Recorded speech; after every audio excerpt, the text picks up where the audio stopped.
Martabat tujuh alam. Ketika kita berbicara tentang alam tujuh atau martabat tujuh, maka hal ini tidak lepas dari membicarakan asalmu mula balik semula pada Tuhan. Firman Allah Subhanahu wa Ta'ala, "Inna lillah wa inna ilaihi rajiun." Maksud dan tujuan ayat ini adalah asalmu Allah, balikmu semula Allah. Di sini ada dua aspek utama yang dimaksudkan. Asal kejadian manusia yang dinyatakan melalui penjelasan pada martabat tujuh atau martabat alam insan. Balikmu, semula Allah, yaitu persiapan untuk menyerahkan atau mengembalikan diri rahasia yang dikandung oleh jasad sebagaimana asalnya suci dan bersih. Diri empunya diri, mentajalikan dirinya dari satu martabat ke satu martabat atau dari satu alam ke satu alam. Dalam hal kita membicarakan alam atau martabat tujuh atau martabat alam insan, maka hal ini terkandung di dalam surah Al-Ikhlas, yaitu dalam hal menyatakan tentang kewujudan Allah yang menjadi diri rahasia kepada manusia itu sendiri, dan membicarakan tentang proses pengwujudan Allah untuk diterima oleh manusia sebagai diri rahasianya. Proses pemindahan atau tajalizat Allah Subhanahu wa Ta'ala bermula dari alam ghaibul ghaib, terbentuk diri zahir dan diri batin manusia ketika mulai bernafas di dalam kandungan ibu.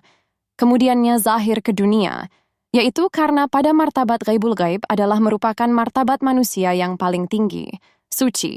Dan inilah martabat yang benar-benar diridhoi oleh Allah Subhanahu wa Ta'ala.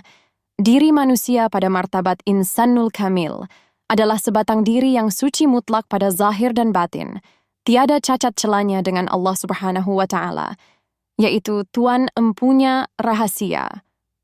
Oleh karena itu, Rasulullah Muhammad Shallallahu Alaihi Wasallam pernah menegaskan dalam sabdanya bahwa kelahiran seseorang bayi itu dalam keadaan yang suci, tetapi yang mencorakkannya menjadi kotor adalah ibu bapaknya. Jadi, ibu bapaklah yang mencorakkan sehingga menjadi kotor, termasuk masyarakatnya, bangsanya, dan juga negaranya. Oleh karena itu adalah menjadi tanggung jawab seorang manusia yang ingin kembali menuju jalan kesucian dan makrifat kepada Tuhannya.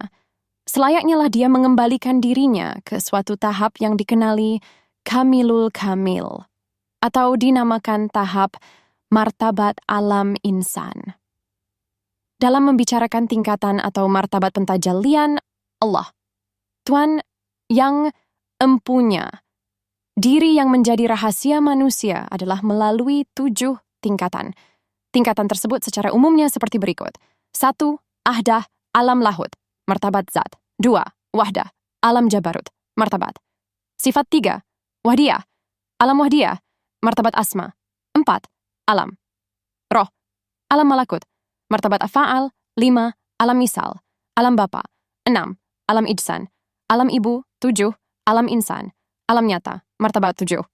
1.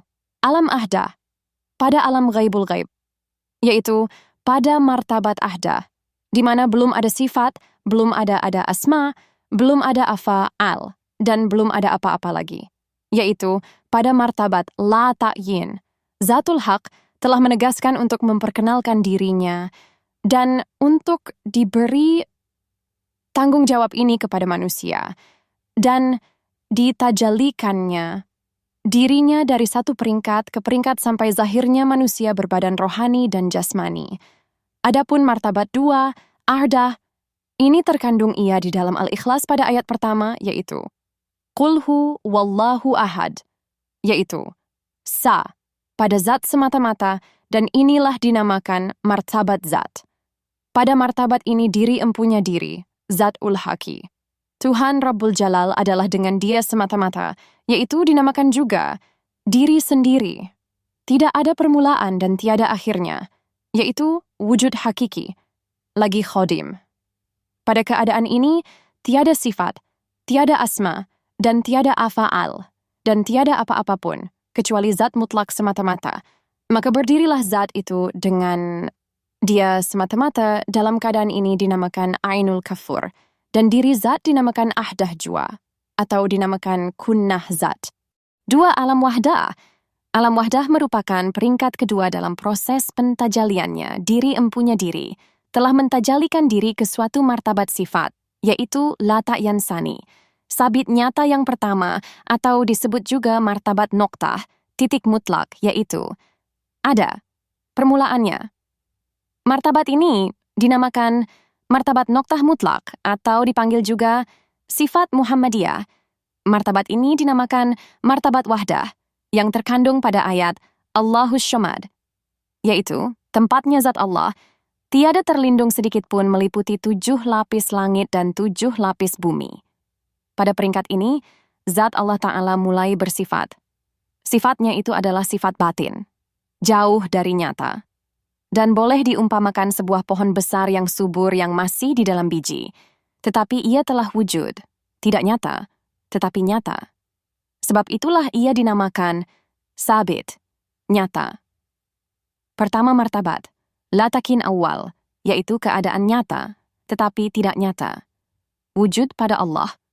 Maka pada peringkat ini Tuhan empunya diri tidak lagi berasma, dan di peringkat ini terkumpul zat mutlak dan sifat batin, maka di saat ini tidaklah berbau, belum ada rasa, belum nyata di dalam nyata, yaitu di dalam keadaan apa yang disebut rohash iddafi. Pada peringkat ini sebenarnya pada hakiki sifat, kesempurnaan sifat, zat al-haq, yang ditajalikannya itu telah sempurna, cukup lengkap segala-gala. Ia terhimpunan dan tersembunyi di samping telah zahir pada hakikinya. 3. Alam wahdiyah. Pada peringkat ketiga setelah tajalli akan dirinya pada peringkat la takyin awal, maka empunya diri kepada diri rahasia manusia ini, mentajallikan pula dirinya ke satu martabat asma, yaitu pada martabat segala nama dan dinamakan martabat Muhammad Munfasal, yaitu keadaan terhimpun lagi bercerai-berai, atau dinamakan hakikat insan. Martabat ini terkandung di dalam lam yalid, yaitu sifat khodim lagi baqa. Tatkala menilik wujud Allah, pada martabat ini keadaan tubuh diri rahasia pada masa ini telah terhimpun pada hakikinya zat, sifat batin, dan asma batin. Apa yang dikatakan berhimpun lagi bercerai-berai, karena pada peringkat ini sudah dapat ditentukan bangsa masing-masing. Tetapi pada masa ini belum zahir lagi di dalam ilmu Allah, yaitu dalam keadaan ainul sabitha, yang artinya sesuatu keadaan yang tetap dalam rahasia Allah, belum terzahir, malah untuk mencium baunya pun belum dapat. Dinamakan juga martabat ini wujud ardhofi dan martabat wujud am, karena wujud di dalam sekalian bangsa dan wujudnya bersandarkan zat Allah. Dan ilmu Allah, pada peringkat ini juga telah terbentuk diri rahasia Allah dalam hakiki dalam batin, yaitu dapat dikatakan juga roh di dalam roh, yaitu pada menyatakan nyata, tetapi tidak nyata. 4. Alam roh.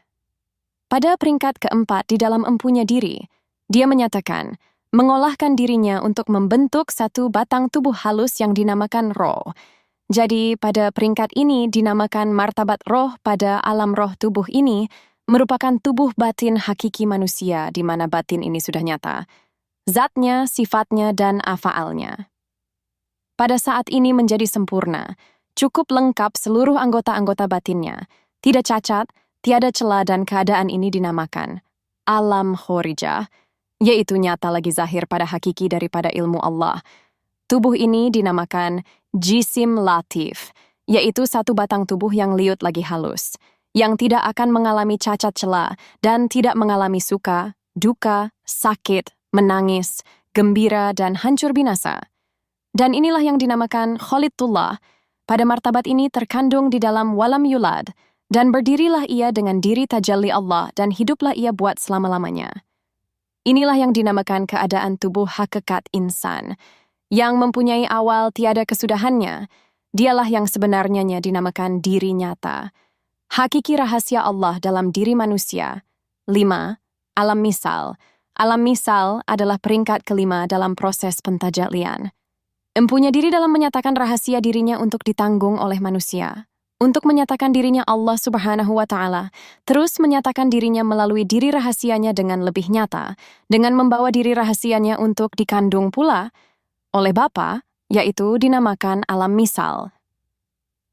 Untuk menjelaskan lagi, alam misal ini adalah di mana unsur rohani, yaitu diri rahasia Allah, belum bercantum dengan badan kebendaan.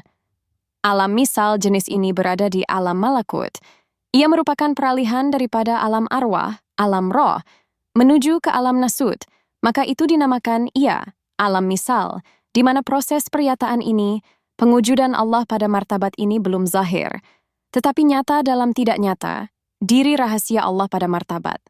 Wujud Allah ini mulai ditajallikan kepada ubun-ubun Bapa, yaitu permidahan dari alam roh ke alam Bapa. Misal, alam misal ini terkandung di dalam walam yakullahu, dalam surah Al-Ikhlas, yaitu dalam keadaan tidak dapat dibayangkan. Dan seterusnya menjadi di'i, wadi, mani, yang kemudiannya disalurkan ke satu tempat yang bergabung di antara diri rahasia batin, roh, dengan diri kasar hakiki di dalam tempat yang dinamakan rahim ibu, maka terbentuklah apa yang dikatakan manikam ketika berlangsung persetubuhan antara laki-laki dengan perempuan, ibu dan bapa.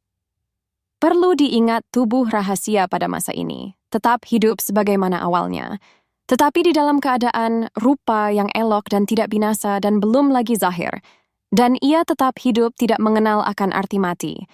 6. Alam Ijsan. Pada peringkat ke-6 setelah rahasia diri Allah pada alam misal yang dikandung oleh Bapa, maka berpindah pula diri rahasia ini melalui mani Bapa ke dalam rahim ibu, dan inilah dinamakan alam Ijsan. Pada martabat ini dinamakan martabat insanul kamil, yaitu batang diri rahasia Allah telah dikamilkan dengan kata diri manusia, dan akhirnya ia menjadi kamilul kamil, yaitu menjadi satu pada zahirnya kedua-dua badan rohani dan jasmani. Dan kemudian lahirlah seorang insan melalui faraj ibu, dan sesungguhnya martabat bayi yang baru dilahirkan itu adalah yang paling suci yang dinamakan insanul kamil.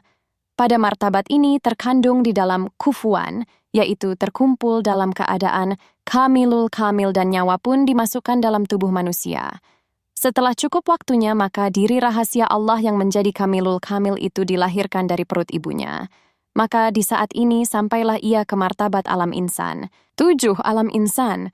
Pada alam ke-7, yaitu alam insan ini terkandung di dalam ahad, yaitu asa 1. Di dalam keadaan ini, maka berkumpullah seluruh proses pengwujudan dan peryataan diri rahasia Allah Subhanahu wa Ta'ala di dalam tubuh badan insan yang mulai bernafas dan dilahirkan ke alam dunia yang fana ini.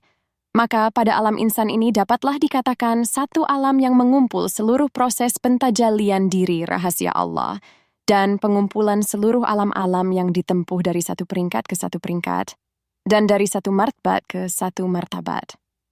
Oleh kerana hal ini merupakan satu perkumpulan seluruh alam-alam lain, maka mulai alam dunia yang fana ini, bermulalah tugas manusia untuk mengembalikan balik diri rahasia Allah itu kepada Tuhan empunya diri, dan proses penyerahan kembali rahasia Allah ini hendaklah berawal dari alam dunia ini. Oleh karena itu, persiapan untuk balik kembali ke asalnya, mula kembalimu ke semula, hendaklah dimulai dari sekarang juga,